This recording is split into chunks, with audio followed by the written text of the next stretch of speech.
বলছি ভাই, আমি তোমার মতো পাতলা হতে চাই, কি করে হব? তো দেখো, পাতলা হওয়া কিন্তু অত সোজা নয়, ঠিক আছে? পাতলা হতে গেলে বহুত ডায়েট আছে, বহুত কষ্ট আছে।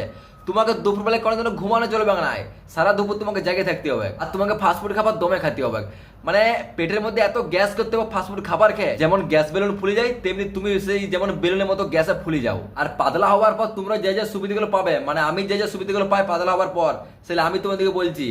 আমার কোনো বন্ধু যদি 10 কিলোমিটার সাইকেলে টিউশন যায়, আর আমি যদি বলি এই করে আমাকে চাপারে সাইকেলে, ও আমাকে একদম খেচালে চাপাইলে চলে যাবে, আমাকে সাইকেলে চালাতে তোকে বলবে নাই। কেন চালাতে বলবে না? কারণ আমার কোনো ওয়েট নাই, আমার থেকে বেশি ওয়েট ওর পিঠে ঝুলানো ব্যাগটার আছে। পাতলা হবার একটা চরম সুবিধা আছে, আর সেটার বৈজ্ঞানিক কারণও আছে।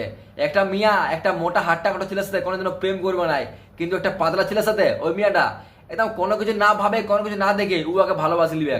কারণ ও জানে যে ছাড়া যদি হাট্টা কোটায় আর যদি মোটা সোটা হয়, আমি ওকে গুণ হলে পারবো তো লারবো, কিন্তু ছাড়া যদি পাতলা হয় আমি ওকে তুললে কাছাড়ি দেবো।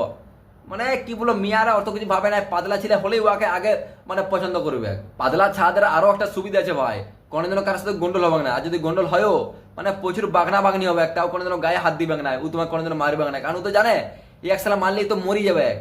আর যদি সেই চরম লেভেলের গন্ডল হয়, আর যদি গায়ে হাত তুলেও দেয়, ও তোমাকে সঙ্গে সঙ্গে ঘর পৌঁছে দিবে। এইগুলো ভাই সুবিধা আছে পাতলা ছাদের।